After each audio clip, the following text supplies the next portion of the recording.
नमस्कार आपण समस्तଙ୍କୁ पुଣି ଥରେ ମୁଁ ସ୍ୱାଗତ କରୁଛି Konark academy of Odia studies YouTube ଚ୍ୟାନେଲକୁ। ଆମେ ପୂର୍ବ ଭିଡିଓରେ ଆଲୋଚନା କରିଥିଲେ ଡିସେମ୍ବର 2021 ଜୁନ 2022 ମସିହାରେ ହେଇଥିବା ୟୁଜିସି ନେଟ୍ ଓଡ଼ିଆ ପରୀକ୍ଷା ପ୍ରଶ୍ନ ପତ୍ରର ଆରମ୍ଭରୁ 10ଟି ପ୍ରଶ୍ନ ଆଜି ଆମେ ଆଲୋଚନା କରିବା ତାର ପରବର୍ତ୍ତୀ ପ୍ରଶ୍ନ ଗୁଡିକ। ତେବେ ମୁଁ ଯୋଉ ପ୍ରୟାସଟି କରିଛି ଆପଣମାନଙ୍କୁ କେମିତି କଣ ଲାଗୁଛି ନିଶ୍ଚିତ ଭାବରେ ମତେ ଜଣେଇବେ ଏବଂ କୋଉ ଜିନିଷକୁ ଆମେ ଆହୁରି ଇମ୍ପ୍ରୁଭ କରିପାରିବା ତାକୁ ଆହୁରି ଭଲ ଭାବରେ ଆମେ କରିପାରିବା ସେ ସବୁ ମଧ୍ୟ ଆପଣ ଜଣେଇ ପାରିବେ ନିଜର ମତାମତ ଆପଣ ମାନେ ଦେଇପାରିବେ। ତେବେ ଆରମ୍ଭ କରିବା ଆଜିର ଆଲୋଚନା। ଆମର ରହିଛି 11 ନମ୍ବର ପ୍ରଶ୍ନ। ଆପଣ ମାନେ ଦେଖିପାରୁଥିବେ ସ୍କ୍ରିନରେ 6 ମାଣ 8 ଗୁଣ୍ଠରେ ଚମ୍ପା କେଉଁ ନାମ ଧରି ବାଘ ସିଂହ ଘରେ ନିଆଁ ଲଗେଇବାକୁ ଯାଇଥିଲା? 6 ମାଣ 8 ଗୁଣ୍ଠ ଉପନ୍ୟାସ ଆମର ଫକୀର ମୋହନ ସେନାପତିଙ୍କର ଏବଂ ଏଇ ଉପନ୍ୟାସ ର ବିଷୟକୁ ଯଦି ଆପଣ ମାନେ ପଢି ନାହାନ୍ତି ତାହେଲେ ଏଇ ପ୍ରଶ୍ନର ଉତ୍ତର ଦେଇପାରିବେନି। ତେଣୁ ଆମେ ଯେତିକି ଆମର ରହୁଛି ଅନ୍ତତଃ ଯୋଉଗୁଡାକ ଆମେ ଓଡିଆରେ କ୍ଲାସିକ ବୋଲି କହୁଛେ ଯୋଉ ସବୁ ଉପନ୍ୟାସ ହେଲା କିମ୍ବା ଆମର କବିତା କାବ୍ୟ ଗଳ୍ପ ସେ ସବୁକୁ ନିଶ୍ଚିତ ଭାବରେ ଥରେ ଥରେ ଆମେ ଅଧ୍ୟୟନ କରିବାକୁ ପଡିବ ଏବଂ ସେ ସବୁର ଚରିତ୍ର ଏବଂ ବିଷୟ ବିନ୍ୟାସ ଉପରେ ଆମ ଧାରଣା ରହିବା ଦରକାର। ଯଦି ଆମେ ନେଟ ପରୀକ୍ଷା ଦଉଛେ ନହେଲେ ହୁଏତ ଆମେ ଅନେକ ପ୍ରଶ୍ନ ଏମିତି ର ଉତ୍ତର ଦେବା ପାଇଁ ଆମ ପକ୍ଷରେ ସହଜ ସାଧ୍ୟ ହବ ନାହିଁ ବା ଆମେ ଏସବୁ ପ୍ରଶ୍ନର ଉତ୍ତର ଦେଇପାରିବା ନାହିଁ। ତେଣୁ ମୁଁ ସଜେସନ କରିବି ଯୋଉମାନେ ବି ଏମିତି ସବୁ ପ୍ରତିଯୋଗିତା ମୂଳକ ପରୀକ୍ଷା ଦଉଛନ୍ତି ନିଶ୍ଚିତ ଭାବରେ ସବୁ ଟିକେ ପଢନ୍ତୁ। ତେବେ ଆମେ ଆଲୋଚନା କରିବା ପ୍ରଥମ ଅପସନରେ ଅଛି ମରୁଆ, 2 ନମ୍ବର ଅପସନ ଟାଙ୍ଗି ମାଉସୀ, 3 ନମ୍ବରରେ ମଙ୍ଗଳା ମାଉସୀ, 4 ନମ୍ବରରେ ଅଛି ଚିତ୍ରକଳା। ତେବେ ସିଧାସଳଖ ପ୍ରଶ୍ନର ଉତ୍ତର ଏଇଟା ଆପଣ ଯୋଉମାନେ ପଢିଥିବେ ଜାଣିଥିବେ ମରୁଆ କେତେବେଳେ ନୁହଁ ଟାଙ୍ଗି ମାଉସୀ ଦ୍ୱିତୀୟ ଅପସନ ହଉଛି ଆମର ସଠିକ ଉତ୍ତର। ମଙ୍ଗଳା ମାଉସୀ ହବ ନାହିଁ କିମ୍ବା ଚିତ୍ରକଳା ମଧ୍ୟ ହବ ନାହିଁ। ଉପନ୍ୟାସ ସହିତ ଏସବୁ ନାମକରଣ କୌଣସି ଯଥାର୍ଥତା ନୁହଁ। ଯଦିଓ ମଙ୍ଗଳା ମାଙ୍କର ଉପରେ କିଛିଟା ବ୍ୟାଖ୍ୟାନ ଦେଇଛନ୍ତି ତାଙ୍କର ଉପନ୍ୟାସରେ ସେଟା ଭିନ୍ନ କଥା। ମଙ୍ଗଳା ମାଉସୀ ବୋଲି କୌଣସି ଚରିତ୍ର 6 ମାଣ 8 ଗୁଣ୍ଠରେ ନାହିଁ। ତେବେ 6 ମାଣ 8 ଗୁଣ୍ଠ ଉପନ୍ୟାସ ସମ୍ପର୍କରେ ଆପଣ ମାନଙ୍କୁ ନିଶ୍ଚିତ ଭାବରେ ଧାରଣା ଥିବ ଏବଂ ଏଇଟା ଉତ୍କଳ ସାହିତ୍ୟ ପତ୍ରିକାରେ 1897 ରୁ 1899 ମସିହା ପର୍ଯ୍ୟନ୍ତ ଧାରାବାହିକ ଭାବରେ ପ୍ରକାଶିତ ହେଇଥିଲା ଏବଂ 1902 ମସିହାରେ ପୁସ୍ତକ ଆକାରରେ ପ୍ରକାଶ ପାଇଥିଲା। ଯୋଉଟା ଆପଣ ମାନେ ଜାଣିବା ଦରକାର।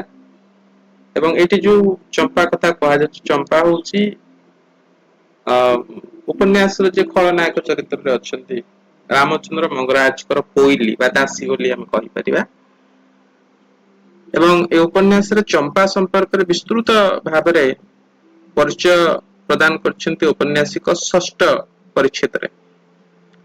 ଏବଂ ଏଇ ଯୋଉ ଉପାଖ୍ୟାନ ଯୋଉ ପ୍ରଶ୍ନ ଆମର ଆସିଥିଲା ଟାଙ୍ଗି ମାଉସୀ ଉପାଖ୍ୟାନ ଯୋଉଟା ଏଇ ବିଷୟଟି 16 ନମ୍ବର ପରିଚ୍ଛେଦରେ ବର୍ଣ୍ଣନା କରାଯାଇଛି ଉପନ୍ୟାସ ଭିତରେ। ଏଇଟା ମଧ୍ୟ ବେଳେ ବେଳେ ପ୍ରଶ୍ନ ଆସେ ଯେ ଟାଙ୍ଗି ମାଉସୀ ପ୍ରସଙ୍ଗ କୋଉ ପରିଚ୍ଛେଦରେ ବର୍ଣ୍ଣନା କରାଯାଇଛି। ଯଦି ଆମେ ନ ଜାଣି ପାରିବା ତାହେଲେ ଭୁଲ ଭାଲ ହେଇଯିବ। ତେଣୁ ଇଏ ହଉଛି 16 ନମ୍ବର ପରିଚ୍ଛେଦ ଏବଂ ଚମ୍ପା ସମ୍ପର୍କରେ ରହିଛି ଷଷ୍ଠ ପରିଚ୍ଛେଦ। ଆଗକୁ ବଢିବା 12 ନମ୍ବର ପ୍ରଶ୍ନ ଉତ୍ତରାୟଣ କବିତା ଗ୍ରନ୍ଥର ସ୍ରଷ୍ଟା କିଏ? ଉତ୍ତରାୟଣ କବିତା ଗ୍ରନ୍ଥର ସ୍ରଷ୍ଟା କିଏ? ଅପସନ 1 ମାୟାଧର ମାନ ସିଂହ, ଅପସନ 2 ଅନୁରା ଶଙ୍କର ରାୟ, ଅପସନ 3 ବୈକୁଣ୍ଠ ନାଥ ପଟ୍ଟନାୟକ, ଅପସନ 4 କାଳିନ୍ଦୀ ଚରଣ ପାଣିଗ୍ରାହୀ। 4ଟି ବିକଳ୍ପ ଭିତରୁ କୋଉଟା ଠିକ ଆପଣ ମାନେ ପିଓରଲି ଏଟା ଆମେ ପଢିବାକୁ ପଡିବ। ଯଦି ନ ପଢିବା ଆମେ ଏଠି ଅନୁମାନ କରିପାରିବା ନାଇଁ କି ବୁଝିବା ଭଳି ଜିନିଷ କିଛି ନାହିଁ। ତେଣୁ ଏହାର ଉତ୍ତର ହେବ ଆମର ବୈକୁଣ୍ଠ ନାଥ ପଟ୍ଟନାୟକ ଯିଏ କି ସବୁଜ ଏବଂ ପ୍ରଗତବାदी ଯୁଗୀୟ ସମୟର କବି, ବିଶେଷ କରି ସବୁଜ ସମୟରେ ମଧ୍ୟ ତାଙ୍କର ଲେଖା ରହିଛି ଏବଂ ପରବର୍ତ୍ତୀ ସମୟରେ ସେ ଈଶ୍ୱର ଚେତନା ଆଧାରିତ ସାହିତ୍ୟ ରଚନା କ୍ଷେତ୍ରରେ ମନୋନିବେଶ କରିଛନ୍ତି। ତେଣୁ ତାଙ୍କୁ ରୋମାଣ୍ଟିକ କବି ମଧ୍ୟ କହିପାରିବେ ଏବଂ ପ୍ରଗତିବାଦୀ କବି ମଧ୍ୟ କହିପାରିବେ। ତେବେ ତାଙ୍କର ଏଇ ଯୋଉ ଉତ୍ତରାୟଣ 1963 ମସିହାରେ ପ୍ରକାଶିତ ହେଇଥିଲା ଏବଂ କବି 1966 ମସିହାରେ କେନ୍ଦ୍ର ସାହିତ୍ୟ ଏକାଡେମୀ ଲାଭ କରିଥିଲେ ଏଇ ଗ୍ରନ୍ଥ ପାଇଁ। ତା ସହିତ ତାଙ୍କର ଅନ୍ୟାନ୍ୟ କାବ୍ୟ ଯଦି ଆମେ ଦେଖିବା, କବିତା ସଂକଳନ ଅରୁଣଶ୍ରୀ, କାବ୍ୟ ସଞ୍ଚୟନ, ମୃତ୍ତିକା ଦର୍ଶନ ଭଳି କବିତା ଗ୍ରନ୍ଥ ସେ ରଚନା କରିଛନ୍ତି ଏବଂ ତାଙ୍କର ଗୋଟେ ବହୁ ପରିଚିତ କବିତା ଯାହାକି ସମସ୍ତେ ଜାଣିଥିବେ, ଯାତ୍ରା ସଙ୍ଗୀତ, ଯୋଉଟା ତାଙ୍କର କାବ୍ୟ ସଞ୍ଚୟନ କବିତା ଗ୍ରନ୍ଥର ଅନ୍ତର୍ଭୁକ୍ତ।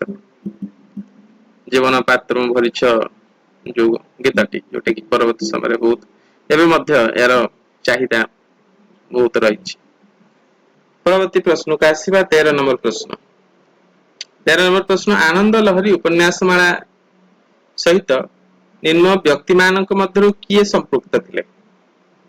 ଉପନ୍ୟାସ ସାହିତ୍ୟ ଯୋଉମାନେ ପଢିଥିବେ ଜାଣିପାରିଥିବେ, ଆନନ୍ଦ ଲହରୀ ଉପନ୍ୟାସ ମାଳା ଯୋଉଟା କି ସହକାରରେ 1929 ମସିହାରୁ ଆମର ପ୍ରକାଶିତ ହଉଥିଲା ଏବଂ ଏଇ ବିଭାଗରେ ବିଭିନ୍ନ ପ୍ରକାରର ଯୋଉ ଔପନ୍ୟାସିକ ମାନଙ୍କର ଉପନ୍ୟାସ ସବୁ ପ୍ରକାଶ ପାଉଥିଲା। ସ୍ୱତନ୍ତ୍ର ଭାବରେ ଉପନ୍ୟାସ ପାଇଁ ଏଟା ସମର୍ପିତ ଥିଲା ଏବଂ ଆମେ ଅପସନ ଗୁଡାକ ଟିକେ ଦେଖିଦେବା, ତାପରେ ମୁଁ କହିବି ଉତ୍ତରଟି। ବିଶ୍ୱନାଥ କର, ବ୍ରଜସୁନ୍ଦର ଦାସ, ଗୌରୀ ଶଙ୍କର ରାୟ, ବାଳକୃଷ୍ଣ କର। ବିଶ୍ୱନାଥ କରଙ୍କୁ ଜାଣିଛନ୍ତି, ପ୍ରାବନ୍ଧିକ ଏବଂ ସାହିତ୍ୟ ସମ୍ପାଦକ, ଏଇ ଯୋଉ ପତ୍ରିକା ସମ୍ପାଦକ। ତା ସହିତ ବ୍ରଜସୁନ୍ଦର ଦାସ, ତାଙ୍କୁ ମଧ୍ୟ ଆପଣ ଜାଣିଛନ୍ତି। ତାପରେ ଗୌରୀଶଙ୍କର ରାୟ, ତାପରେ ଆସିଲେ ବାଳକୃଷ୍ଣ କର। ଗୌରୀଶଙ୍କର ରାୟକୁ ସମସ୍ତେ ଜାଣିବେ, କର୍ମବୀର ଗୌରୀଶଙ୍କର ରାୟ ଯିଏକି ଉତ୍କଳ ଦୀପିକାର ପ୍ରକାଶକ। ଏବଂ ବ୍ରଜସୁନ୍ଦର ଦାସ ମଧ୍ୟ ଯୋଉ ଆମର ରହିଛି କୁଜିବର ପତ୍ରିକା ସମ୍ପର୍କରେ, ଯୋଉ ତାଙ୍କର ମଠ ଥିଲା କୁଜିବର ମଠ, ସେ ପତ୍ରିକାଟି ଯୋଉ ପ୍ରକାଶ ପାଉଥିଲା କୁଜିବର ପତ୍ରିକା, ତାର ସେ ପ୍ରକାଶକ ବା ତାଙ୍କ ସମ୍ପାଦନାରେ ପ୍ରକାଶ ପାଉଥିଲା। ବାଳକୃଷ୍ଣ କର ହଉଛନ୍ତି ସେ ବ୍ୟକ୍ତି ଯିଏ ପ୍ରଥମ କରି ସହକାରକୁ ନିଜର ଦାୟିତ୍ୱରେ ନେଇକରି ଆନନ୍ଦ ଲହରୀ ଉପନ୍ୟାସ ମାଳା ଭାବରେ ଏକ ସ୍ୱତନ୍ତ୍ର ଉପନ୍ୟାସ ସାହିତ୍ୟର ବିକାଶ ପାଇଁ ସେ ଆରମ୍ଭ କରିଥିଲେ ଏବଂ ଏହା ମାଧ୍ୟମରେ ଅନେକ ପ୍ରସିଦ୍ଧ ଉପନ୍ୟାସ ମାନେ ମଧ୍ୟ ପ୍ରକାଶିତ ହେଇଥିଲା, ଯେମିତି ପତିତର ଆତ୍ମା, ମାଟ୍ର ମଣିଷ ଭଳି ଉପନ୍ୟାସ ଆନନ୍ଦ ଲହରୀ ଉପନ୍ୟାସ ମାଳା ମାଧ୍ୟମରେ ପ୍ରକାଶ ପାଇଥିଲା, ଲୋକଲୋଚନକୁ ଆସି ପାରିଥିଲା। ପରବର୍ତ୍ତୀ ପ୍ରଶ୍ନ, ଉତ୍ତର ହଉଛି ଆମର ବାଳକୃଷ୍ଣ କର। ନେକ୍ସଟ 14 ନମ୍ବର ପ୍ରଶ୍ନ। ଉତ୍କଳର ଋତୁଚିତ୍ର ପ୍ରବନ୍ଧ ଗ୍ରନ୍ଥର ରଚୟିତା କିଏ? ଉତ୍କଳର ଋତୁଚିତ୍ର ପ୍ରବନ୍ଧ ଗ୍ରନ୍ଥର ରଚୟିତା କିଏ? ଉତ୍କଳର ଋତୁଚିତ୍ର ପ୍ରବନ୍ଧଟି କାହାର, ଆମକୁ ଏଇଟା ମଧ୍ୟ ମୁଁ ଆଉ ଥରେ କହିଦଉଛି। ଏଇଟା ନିଶ୍ଚିତ ଭାବରେ ଆମେ ଯଦି ନ ଜାଣିବା, ମନେ ନ ରଖିବା, ତାହେଲେ ଏଇ ପାଠ ସବୁ ମୁଁ ଜାଣିପାରିବା ନାହିଁ। କିଛି ଜିନିଷ ମନେ ରଖିବାକୁ ପଡିବ। ତେଣୁ ଅପସନ ଗୁଡାକ ଆମେ ଦେଖିଦେବା। ବିଶ୍ୱନାଥ କର, ଶଶିଭୂଷଣ ରାୟ, ଗୌରୀଶଙ୍କର ରାୟ, ରାଧାନାଥ ରାୟ। ପ୍ରବନ୍ଧ ସାହିତ୍ୟରେ ପ୍ରାୟ ସମସ୍ତଙ୍କର ଯୋଗଦାନ ରହିଛି, କିନ୍ତୁ ଏଇ ଯୋଉ ପ୍ରବନ୍ଧ ଗ୍ରନ୍ଥଟି, ଏଇଟା ଆମର ରାଧାନାଥ ରାୟଙ୍କର ସୁପୁତ୍ର ଶଶିଭୂଷଣ ରାୟଙ୍କର ରଚନା ଏବଂ ବିଶ୍ୱନାଥଙ୍କର ନୁହନ୍ତି କିମ୍ବା ଗୌରୀଶଙ୍କର ରାୟ ନୁହନ୍ତି କିମ୍ବା ରାଧାନାଥ ରାୟ ନୁହନ୍ତି। ତେବେ ଆମର ଶଶିଭୂଷଣ ରାୟ ଏଇ ଯୋଉ ପ୍ରବନ୍ଧଟି ରଚନା କରିଥିଲେ 1913 ମସିହାରେ ପ୍ରକାଶ ହେଇଥିଲା ଏବଂ ତାଙ୍କର ଅନ୍ୟାନ୍ୟ ପ୍ରବନ୍ଧ ଗୁଡିକ ଭିତରେ ଆମେ ଯଦି ଦେଖିବା, ଦାକ୍ଷିଣାତ୍ୟ ଭ୍ରମଣ, ଆର୍ଯ୍ୟବତ୍ତ ଦର୍ଶନ, ବିଦ୍ୱସ୍ମୃତି, ବହୁ ତାଙ୍କର ଗୋଟେ ପରିଚିତ ଏବଂ ପ୍ରସିଦ୍ଧ ଗ୍ରନ୍ଥ, ପ୍ରବନ୍ଧ ଗ୍ରନ୍ଥ ବିଦ୍ୱସ୍ମୃତି, ଯାହାକି ରାଧାନାଥ ରାୟଙ୍କର ସ୍ମୃତି ସମ୍ବନ୍ଧୀୟ ବା ତାଙ୍କ ସମ୍ପର୍କିତ। କନିକା ଦର୍ଶନ ଆଦି ବିଭିନ୍ନ ପ୍ରବନ୍ଧ ଆମେ ଦେଖିବାକୁ ପାଇବା। ପ୍ରବନ୍ଧ ସଂକଳନ ତାଙ୍କର ପ୍ରକାଶ ପାଇଛି। ଆଗକୁ ବଢିବା, 15 ନମ୍ବର ପ୍ରଶ୍ନ। ବୀର ସୁରେନ୍ଦ୍ର ସାଏଙ୍କ ଜୀବନର କେତେକ ଘଟଣା ଦୟାନିଧି ମିଶ୍ରଙ୍କର କେଉଁ ଗଳ୍ପରେ ପ୍ରତିଧ୍ୱନିତ? ଦୟାନିଧି ମିଶ୍ର ଜଣେ ବହୁ ପରିଚିତ ଗାଳ୍ପିକ ଏବଂ ତାଙ୍କର ଯୋଉ ओडिया गल्प साहित्य प्रति जो रही अवदान अविस्मरणीय एवं ओडिया साहित्य जो प्रथम गल्प संकलन रही चित्र जहाँकि 1906 मसीह प्रकाशित होता जहाँकि आमर दयानिधि मिश्र तेरे ये आ गए जिनस मुदेक चाहे जे ताकर अन्य जदि किसी आम गल्प देखा संयुक्ता मिलन शास्त्री अरुणा राणा प्रताप सिंह आदि विभिन्न गल्प रही दयानिधि मिश्र विशेषकर ऐतिहासिक चरित्र एवं समसामयिक चरित्र मानक नहीं गल्प लिखा एवं साहित्य अंतर्भुक्त करिवारे जड़े परिचित व्यक्ति थिले बा से क्षेत्र में अवदान विशेष भाव साहित्य देखा मिले तेरे ये आम ऑप्शन गुड़ा देखीदबा प्रदीप निर्वाण अरुणा शांति मिलन ये चारोटी भितर शेष जो रही मिलन गल्परे आमे देखिपर वीर सुरेंद्र राय सायकर संपर्कित जीवन किसी घटना को से रूपायत कर सठिक उत्तर मिलन आसवा 16 नंबर प्रश्न को 16 नंबर प्रश्न 6 माण 8 घंटा प्रथम क्यों मसीह पुस्तक आकार प्रकाश पाई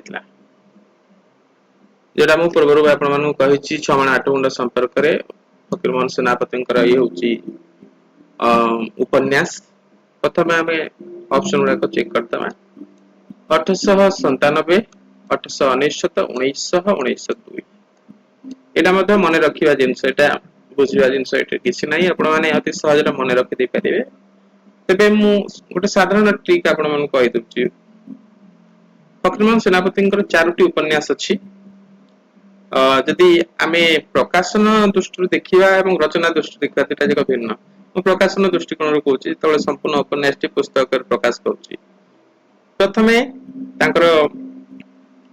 6 माण 8 घंटा प्रकाश पाँच 1902 मसीह जोटा कि उत्कल साहित्य प्रेस कटक द्वारा तापर मामू उपन्यास प्रकाश पाँच 1913 से उत्कल साहित्य प्रेस 1914 प्रकाश पाँच लछमा ये मुकुर साहित्य प्रेस रे प्रकाशित ए गोटे मात्र उपन्यास जोटा कि आम देखा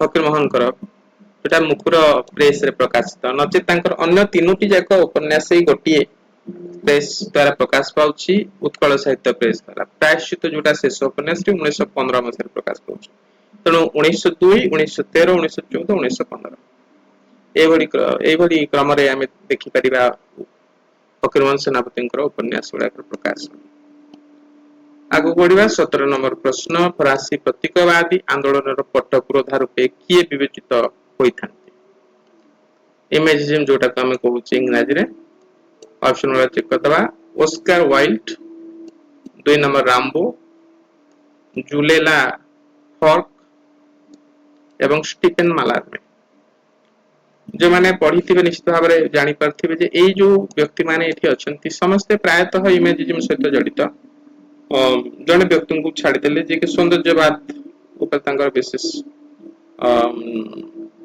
अवदान आम देखा पाइबा ओस्कार वाइल्ड ऐश्वर्यवाद आम सौंदर्यवाद संपर्क विशेष अवदान रही मतवाद को सी विशेष भाव में साहित्य रूपायित कर जो मैंने रहिले राम्बो हूँ जुमेला फॉर्क हूँ स्टीफेन मालार्मे मैंने समस्त प्रतीकवाद सहित जड़ित जदि आम फाउंडर बोली कहवा पटपुरोधा बोली कहवा ताले सी होउचंदी स्टीफेन मालार्मे ही प्रथम यही प्रतीकवादी आंदोलन को नेतृत्व करथिले एवं द्वारा यही आंदोलन टी विशेष भाव में प्रचारित होता है प्रसारित होता तेणु स्टीफेन मालार्मे होची यार सठिक उत्तर स्टीफेन मालार्मे होचंती यार सठिक उत्तर नेक्स्ट क्वेश्चन को आसीबा 18 नंबर प्रश्न सीमांतवास कविता संकलन में क्यों भाव प्रमुखता लाभ करछि सीमांतवास प्रथम जानिबा काहार सीमांतवास होची दिवंगत कवि ओडिया साहित्य जड़े बरेण्य कवि जी निकट चली जाइछंती रमाकांत रथंकर एवं ଏଠାରେ କୋଉ ଭାବର ପ୍ରମୁଖତା ଲାଭ କରିଛି ଦେଖିବା ଆମେ କଣ କଣ ଅପସନ ରେ ରହିଛି। ଈଶ୍ୱର ଅନୁଚିନ୍ତା, ପ୍ରେମ ଭାବନା, ମୃତ୍ୟୁ ଚେତନା, ଆଧ୍ୟାତ୍ମିକ ଭାବନା। ତେଣୁ ଏଇ ଯୋଉ ଚାରୋଟି ଅପସନ ଭିତରୁ ମୁଁ ସବୁବେଳେ ଆପଣ ମାନେ ମନେ ରଖିବେ ଗୋଟେ କଥା ମୁଁ କହିଦିଏ ଯେ ରମାକାନ୍ତ ରଥଙ୍କର ସାହିତ୍ୟରେ ବିଶେଷତଃ ତିନୋଟି ଭାବର ଗୁରୁତ୍ୱ ରହେ। ଗୋଟେ ହଉଛି ମୃତ୍ୟୁ ଚେତନା, ପ୍ରେମ ଚେତନା ବା ପ୍ରେମ ସମ୍ବନ୍ଧୀୟ ବିଷୟ ଏବଂ ଅନ୍ୟଟି ହଉଛି ବିଷାଦ ବୋଧ। ଏ ତିନୋଟି ଜିନିଷର ଗୁରୁତ୍ୱ ବିଶେଷ ଭାବରେ ଆମେ ରମାକାନ୍ତ ରଥଙ୍କର ସାହିତ୍ୟରେ ପାଇବା। ପ୍ରେମ, ମୃତ୍ୟୁ, ବିଷାଦ ବୋଧ। ତେଣୁ ଏଇଠି ରହିଛି ଆମର କଣ ପ୍ରେମ ଭାବ ଏଠି ନାହିଁ। ସୀମାନ୍ତ ବାସ ଆମ ନାମରୁ ହିଁ ଜାଣିପାରୁଥିବେ ଆପଣ ସୀମାନ୍ତ ବାସ ମାନେ ଶେଷ ମୃତ୍ୟୁ ଚେତନା ଏଠି ଗୁରୁତ୍ୱ ଲାଭ କରିଛି। ତେଣୁ ଏଇଠି ଉତ୍ତର ହବ ଆମର ମୃତ୍ୟୁ ଚେତନା। ତାପରେ ଆମେ ଆସିବା ପରବର୍ତ୍ତୀ ପ୍ରଶ୍ନକୁ। ଆଉ ମୁଁ ଆଉ ଗୋଟେ କଥା ଏଠି କହିଦିଏ ଯେ ଏଇ ଯୋଉ ଅ ଅନ୍ୟାନ୍ୟ ବିଷୟ ସବୁ ରହିଛି ଯୋଉ ଭାବ ଗୁଡାକ ରହିଛି ଆଧ୍ୟାତ୍ମିକ ଭାବନା କେତେବେଳେ ତାଙ୍କର ସାହିତ୍ୟରେ ଗୁରୁତ୍ୱ ପାଏ ନ ଯଦିଓ କିଛି କାଂଶରେ ଅଛି। ନାଇଁ ବୋଲି କହିହେବନି ଅଛି କିନ୍ତୁ ସେତେ ପ୍ରଭାବ ବିସ୍ତାର କରିପାରି ନାହିଁ। ପରବର୍ତ୍ତୀ ପ୍ରଶ୍ନକୁ ଆସିବା। କେଉଁଠି ରମାକାନ୍ତ ରଥଙ୍କ କବିତା ସଂକଳନ ନୁହେଁ? ରମାକାନ୍ତ ରଥଙ୍କ ଉପରେ ଆଉ ଗୋଟେ ପ୍ରଶ୍ନ ଏଠି ଆମେ ଦେଖିବା।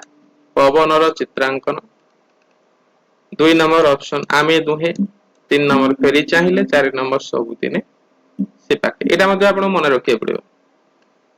ତେଣୁ ଏଥିପାଇଁ ମୁଁ ଟ୍ରିକ ମଧ୍ୟ ମୁଁ ବନେଇଥିଲି ଯେତେବେଳେ ଆମେ ଡିଟେଲସରେ ପଢିବା କୋର୍ସ ମୁଁ ପଢେଇବି ସେତେବେଳେ ସବୁ ଆମେ ଆଲୋଚନା କରିବା ତାର ମନେ ରଖିବାର ସହଜ ଉପାୟ ସବୁ ମୁଁ ସେତେବେଳେ କହିବି। ବର୍ତ୍ତମାନ ଆମେ ଦେଖିବା ଏଠି ସଠିକ ଉତ୍ତରଟି ହଉଛି କୋଉଟା ନୁହେଁ ବୋଲି କହୁଛି ଆମେ ଦୁହେଁ। ଆମେ ଦୁହେଁ ତାଙ୍କର କବିତା ସଂକଳନ ନୁହେଁ। ବାକି ଯୋଉଟା ରହିଲା ପବନର ଚିତ୍ରାଙ୍କନ ତାଙ୍କର ଶେଷ 2014 ମସିହାରେ ପ୍ରକାଶିତ କବିତା ଗ୍ରନ୍ଥ। ତାପରେ ଫେରି ଚାହିଁଲେ ଆପଣ ମାନେ ଜାଣିଥିବେ 2004 ମସିହାରେ ପ୍ରକାଶିତ କବିତା ଗ୍ରନ୍ଥ। ସବୁଦିନ ସେ ପାଖେ ତାଙ୍କର 2009 ମସିହା ଏବଂ ଯୋଉ ଏଇଟା ତ ମୁଁ କହିଥିଲି ଆପଣ ପବନ ଚିତ୍ରାଙ୍କନ ଯୋଉଟା କି 2014 ମସିହା ପ୍ରକାଶିତ ହେଇଥିଲା ଏଇ ସବୁ କବିତା ଗ୍ରନ୍ଥ। ତେବେ ଆସିବା ପରବର୍ତ୍ତୀ ପ୍ରଶ୍ନ ବା ଏବଂ ଆଜି ଆଲୋଚନାର ଶେଷ ପ୍ରଶ୍ନ। 20 ନମ୍ବର ପ୍ରଶ୍ନ ଆମେ ଦେଖିବା କଣ ଅଛି ବର୍ଷା ଋତୁ ନିଷ୍ଠୁର ନିର୍ମମ ଫୁଟାଇ ରଙ୍ଗଣୀ ଫୁଲ ଖତ କୁଢ କାନ୍ଥ ବାଳ ମୂଳେ ହାତରେ ଥରାଇ ରସ ମାଟି ତଳେ ଚେର ମୂଳେ ଟାଣି। ପ୍ରଥମେ ଦେଖିବେ ଯେ ଏଇ ଯୋଉ କବିତାଂଶଟି ଅଛି ଏ କବିତାଂଶଟି କାହାର? ଯୋଉମାନେ ପଢିଥିବେ ମନେ ପଡୁଥିବ କବି ଗୁରୁପ୍ରସାଦ ମହାନ୍ତିଙ୍କର କାଳପୁରୁଷ ପ୍ରଥମ କବିତା। ଆରମ୍ଭରୁ କବିତାଟି ଏଇଭଳି ଆରମ୍ଭ ହଉଛି ବର୍ଷା ଋତୁ ନିଷ୍ଠୁର ନିର୍ମମ।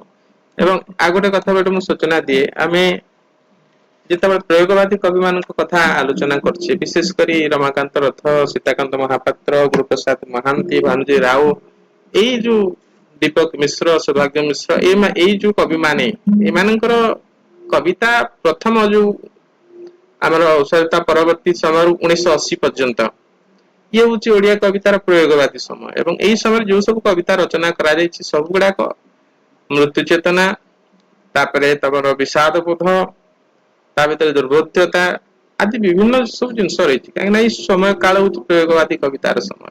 ତେଣୁ ଏଇ କବିତାରେ କବି ଦର୍ଶିବାକୁ ଚାହୁଁଛନ୍ତି କାଳ ପୁରୁଷର ଏଇ କବିତା ଏବଂ ଯାହା ଟି.ଏସ୍. ଇଲିୟଟଙ୍କର ର ଅନୁ ଯାହାକୁ ସେ ଓଡିଆ ସାହିତ୍ୟରେ ତାକୁ ଅନୁବାଦ କରିଥିବା କଥା କୁହାଯାଉଛି ଏବଂ ଏଇଠି ଆମେ ଦେଖିବା ଅପସନ ଗୁଡାକ ଚେକ୍ କରିଦବା ଜୀବନର ମୃତ୍ୟୁ ଚେତନା ସ୍ୱପ୍ନର ସମ୍ଭାବନାର। ଏ ସମ୍ଭାବନା କେତେବେଳେ ମଧ୍ୟ ନୁହେଁ ସ୍ୱପ୍ନ ମଧ୍ୟ ନୁହେଁ ଜୀବନ ମଧ୍ୟ ନୁହେଁ ତେଣୁ ଏଠି ସଠିକ ଉତ୍ତରଟି ହଉଛି ମୃତ୍ୟୁ ଚେତନା। ମୃତ୍ୟୁ ଚେତନା ହବ ଏହାର ସଠିକ ଉତ୍ତର। ତେବେ ଆପଣ ମାନେ ହୁଏତ ଯଦି କିଛି କୋଉଠି ଭୁଲ ଥାଏ କମେଣ୍ଟ ବକ୍ସରେ ଜଣାଇ ପାରିବେ ଏବଂ ନିଜର ସଜେସନ ମଧ୍ୟ ଦେଇପାରିବେ ଆମେ କେମିତି ତାକୁ ଠିକ କରିପାରିବା। ତେବେ ଆଜି ପାଇଁ ଏତିକି ଆମେ ପୁଣି ଥରେ ନେକ୍ସଟ ଭିଡିଓରେ ଆଉ କିଛି ପ୍ରଶ୍ନ ଆଲୋଚନା କରିବା ଏବଂ ଜାଣିବା ପ୍ରଶ୍ନ ଏବଂ ପ୍ରଶ୍ନ ପଛରେ ଥିବା ପ୍ରଶ୍ନ ମାନ ଧନ୍ୟବାଦ।